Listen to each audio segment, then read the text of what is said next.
নমস্কাৰ আকাশবাণী গুৱাহাটী কেন্দ্ৰৰ সমূহ শ্ৰোতালৈ ভোগালীৰ শ্ৰদ্ধাভৰা শুভকামনা জনাই পুৱাৰ আঞ্চলিক বাতৰি পঢ়িছো উৎপল কুমাৰ দাসে। এতিয়াৰ প্ৰধান বাতৰিসমূহ হ'ল আজি ভোগৰ উৎসৱ ভোগালী বিহু। ব্যাপক উৎসাহ উদ্দীপনাৰে উৰুকাৰ নিশা ৰাইজে ভোজ ভাত খোৱাৰ পাছত আজি পুৱাৰে পৰা ৰাজ্যৰ বিভিন্ন প্ৰান্তত মেজি জ্বলাই অগ্নি দেৱতাৰ ওচৰত সেৱা লৈ মাঘ বিহু উদযাপন। কোনো কোনো ঠাইত আজি উৰুকা পালন। অহা 16 জানুৱাৰীৰ পৰা ৰাজ্যৰ 59টা কেন্দ্ৰত 2,20,000 লোকক প্ৰথম পৰ্যায়ত কোভিড-19ৰ প্ৰতিষেধক প্ৰদান কৰা হ'ব বুলি স্বাস্থ্য বিভাগৰ ঘোষণা। কৃষিক এটা মৰ্যাদাসম্পন্ন বৃত্তি হিচাপে গঢ়ি তোলাৰ বাবে ৰাজ্য চৰকাৰে প্ৰয়াস অব্যাহত ৰাখিছে বুলি মুখ্যমন্ত্ৰী সৰ্বানন্দ সোণোৱালৰ মত প্ৰকাশ।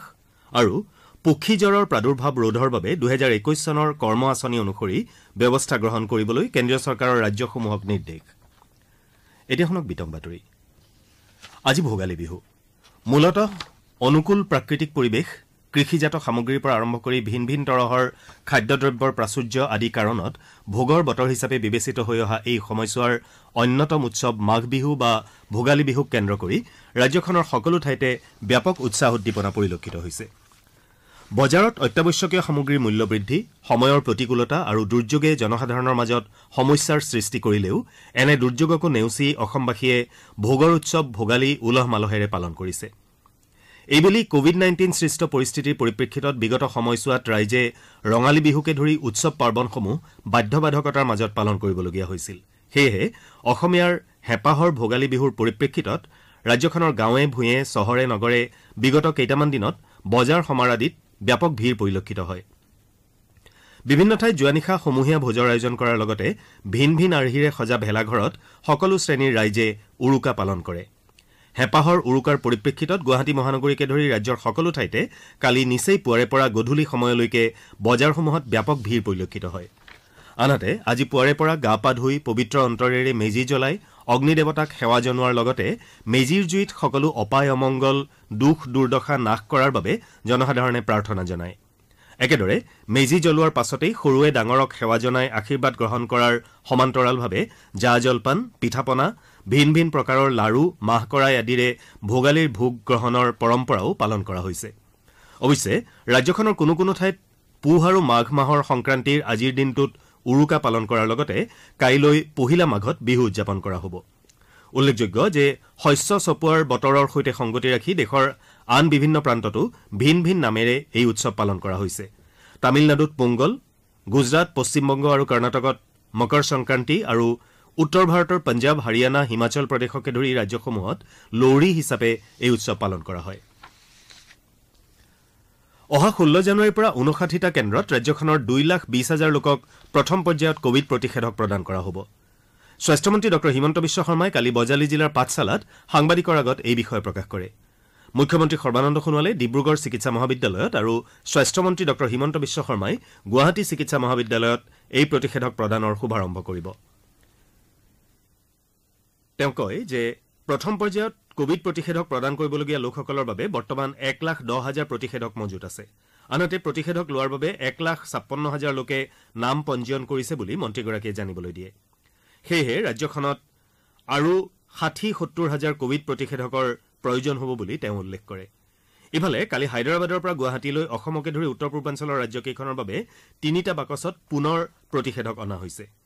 উল্লেখযোগ্য যে পৰহি স্পাইছ জেটৰ বিশেষ বিমানযোগে পুনেৰ ছিৰাম ইনষ্টিটিউট অৱ ইণ্ডিয়াৰ পৰা 20টা বাকচত অসম আৰু মেঘালয়ৰ বাবে কোভিশ্বিল্ড প্ৰতিষেধক অনা হৈছিল। প্ৰতিটো বাকচত 12,000 পালিকৈ প্ৰতিষেধক আছে। ইয়াৰে গুৱাহাটীত 17টা বাকচ অৰ্থাৎ 2,04,000 পালি ৰখা হয় আৰু 3টা বাকচ মেঘালয়লৈ প্ৰেৰণ কৰা হয়। অসমত কোভিড সংক্ৰমণৰ হাৰ 0.43% হৈছে। কালিৰ দিনটোত পৰীক্ষা কৰা 12,297টা নমুনাৰ ভিতৰত 53 জন লোকৰ দেহত কোভিডৰ উপস্থিতি ধৰা পৰে। ইয়াৰে 22 জন কামৰূপ মহানগৰ জিলাৰ। সেই অনুসাৰে ৰাজ্যখনত এতিয়ালৈ 2,16,743 জন লোক কোভিডত আক্ৰান্ত হৈছে। আনহাতে কালিৰ দিনটোত 40 জন কোভিড ৰোগীক চিকিৎসালয়ৰ পৰা অব্যাহতি দিয়া হয়। ইয়াকে লৈ ৰাজ্যখনত বৰ্তমানলৈ সুস্থ হৈ উঠা লোকৰ সংখ্যা 2,12,672 হৈছে। ইয়াৰ লগে লগে ৰাজ্যখনত কোভিডৰ পৰা আৰোগ্যৰ হাৰ 98.12% হৈছে। ইপিনে ৰাজ্যখনত কোভিডত আক্ৰান্ত হৈ কালি এজন লোকৰ মৃত্যু হৈছে। ইয়াকে লৈ এই ৰোগত আক্ৰান্ত হৈ মৃত্যু হোৱা লোকৰ সংখ্যা 1065 হৈছে। সেই অনুসাৰে ৰাজ্যখনত সম্প্ৰতি মৃত্যুৰ হাৰ 0.49% হৈছেগৈ। প্ৰধানমন্ত্ৰী নৰেন্দ্ৰ মোদীয়ে কৈছে যে প্ৰাকৃতিক দুৰ্যোগৰ পৰা পৰিশ্ৰমী খেতিয়কসকলক সুৰক্ষিত কৰাৰ ক্ষেত্ৰত প্ৰধানমন্ত্ৰী ফচল বীমা যোজনা এখন গুৰুত্বপূৰ্ণ আঁচনি চৰকাৰৰ ধ্বজাবাহী আঁচনিখনৰ 5 বছৰ সম্পূৰ্ণ হোৱা উপলক্ষে প্ৰধানমন্ত্ৰীগৰাকীয়ে এই কথা প্ৰকাশ কৰে তেওঁ কয় যে প্ৰধানমন্ত্ৰী ফচল বীমা যোজনাই পৰিৱেশৰ প্ৰতিকূলতাৰ বাবে ক্ষতিৰ সন্মুখীন হোৱা কোটি কোটি কৃষকক ক্ষতিপূৰণ দিয়াৰ লগতে কৃষি আন্তঃগাঁথনি শক্তিশালী কৰি তুলিছে আপোনালোকে আঞ্চলিক বাতৰি শুনিছে আকাশবাণীৰ গুৱাহাটী কেন্দ্ৰৰ পৰা শ্ৰোতাসকলে এই বাতৰি আমাৰ YouTube channel AIR news Guwahati অথবা নিউজ অন এআইআৰ এপ যোগেও শুনিব পাৰিব বাতৰিৰ পৰৱৰ্তী অংশৰ সৈতে এয়া মৰমী কাশ্যপ মুখ্যমন্ত্ৰী সৰ্বানন্দ সোণোৱালে কৈছে যে কৃষিক এটা মৰ্যাদাসম্পন্ন বৃত্তি হিচাপে গঢ়ি তোলাৰ বাবে ৰাজ্য চৰকাৰে অহৰহ প্ৰয়াস চলাই আহিছে তিনিচুকীয়া জিলাৰ মাৰ্ঘেৰিটাৰ আলুবাৰী ৰাজখোৱা পথাৰ বাকৰিত অনুষ্ঠিত প্ৰথম বাৰ্ষিক ভোগালী উৎসৱত অংশ লৈ মুখ্যমন্ত্ৰীগৰাকীয়ে কালি এই কথা প্ৰকাশ কৰে তেওঁ ভোগালী বিহুতে আমাৰ কৰ্মপথাৰত থকা শক্তি আৰু সম্ভাৱনা বিকশাই তুলি ৰাজ্যখনৰ অৰ্থনৈতিক উত্তৰণৰ বাবে সকলোকে অহোপুৰুষাৰ্থ কৰাৰ সংকল্প ল'বলৈ আহ্বান জনায় সামগ্ৰীৰ মূল্য সংযোজনেৰে ৰাজ্যখনত উৎপাদিত বিভিন্ন সা সামগ্ৰীৰ বজাৰ ব্যৱস্থা গঢ়ি তোলাৰ বিষয়টোত তেওঁ গুৰুত্ব আৰোপ কৰে তেওঁ কয় যে কৃষি খণ্ডক বিকশাই তোলাৰ বাবে আধুনিক কৃষি পদ্ধতি আৰু তথ্য প্ৰযুক্তিৰ সহায় ল'ব লাগিব মাটিৰ উৰ্বৰতা বৃদ্ধি কৰি উৎপাদন বৃদ্ধিৰ বিষয়টোত তেওঁ গুৰুত্ব আৰোপ কৰে প্ৰধানমন্ত্ৰীৰ আহ্বানৰ প্ৰতি সঁহাৰি জনাই ৰাজ্য চৰকাৰেও আত্মনিৰ্ভৰ অসম গঢ়াৰ যাত্ৰাত অৱতীৰ্ণ হৈছে বুলি মুখ্যমন্ত্ৰীয়ে উল্লেখ কৰে কেন্দ্ৰীয় চৰকাৰে এভিয়ান ইনফ্লুৱেঞ্জা অৰ্থাৎ পক্ষীজ্বৰৰ প্ৰাদুৰ্ভাৱ ৰোধৰ বাবে 2021 চনৰ কৰ্ম আঁচনি অনুসৰি ব্যৱস্থা গ্ৰহণ কৰিবলৈ ৰাজ্য চৰকাৰসমূহক নিৰ্দেশ দিছে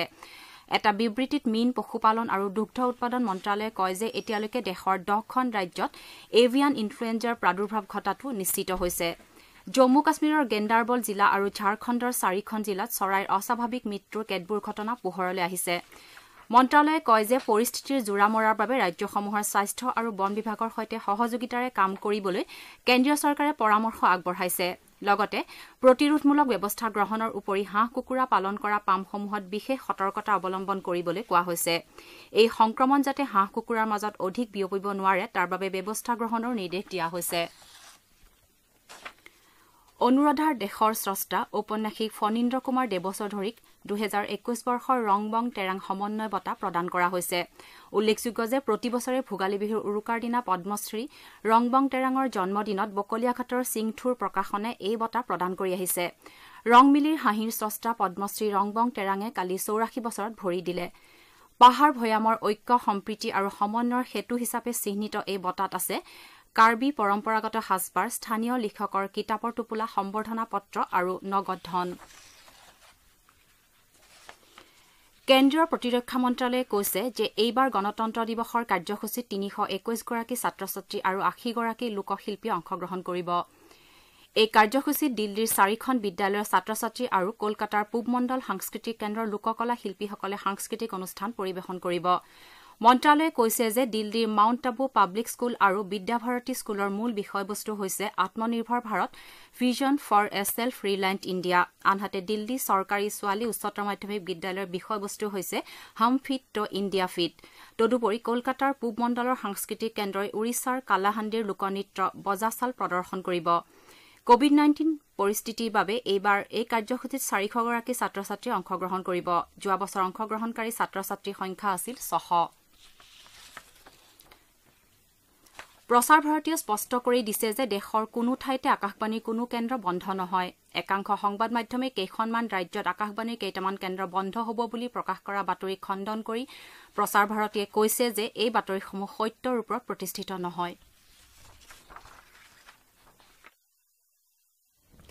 ধন্যবাদ মৰমী কাশ্যপ বাতৰি শেষ কৰাৰ পূৰ্বে প্ৰধান বাতৰি কেইটামানক এবাৰ আজি ভোগৰ উৎসৱ ভোগালী বিহু ব্যাপক উৎসাহ উদ্দীপনাৰে উৰুকাৰ নিশা ৰাইজে ভোজ ভাত খোৱাৰ পাছত আজি পুৱাৰে পৰা ৰাজ্যৰ বিভিন্ন প্ৰান্তত মেজি জ্বলাই অগ্নি দেৱতাৰ ওচৰত সেৱা লৈ মাঘ বিহু উদযাপন কোনো ঠাইত আজি উৰুকা পালন অহা 16 জানুৱাৰীৰ পৰা ৰাজ্যৰ 59টা কেন্দ্ৰত 2,20,000 লোকক প্ৰথম পৰ্যায়ত কোভিড-19ৰ প্ৰতিষেধক প্ৰদান কৰা হ'ব বুলি স্বাস্থ্য বিভাগৰ ঘোষণা আৰু কৃষিক এটা মৰ্যাদাসম্পন্ন বৃত্তি হিচাপে গঢ়ি তোলাৰ বাবে ৰাজ্য চৰকাৰে প্ৰয়াস অব্যাহত ৰাখিছে বুলি মুখ্যমন্ত্ৰী সৰ্বানন্দ সোণোৱালৰ মত প্ৰকাশ বাতৰি শেষ কৰাৰ আগে কওঁ মাস্ক পৰিধান কৰক হাত ধুৱক আৰু পৰস্পৰৰ মাজত কমেও 2 গজ দূৰত্ব বৰ্তাই ৰাখক কোভিডক পৰাজিত কৰক আমাৰ পুৱাৰ আঞ্চলিক বাতৰি ইমানতে শেষ হ'ল নমস্কাৰ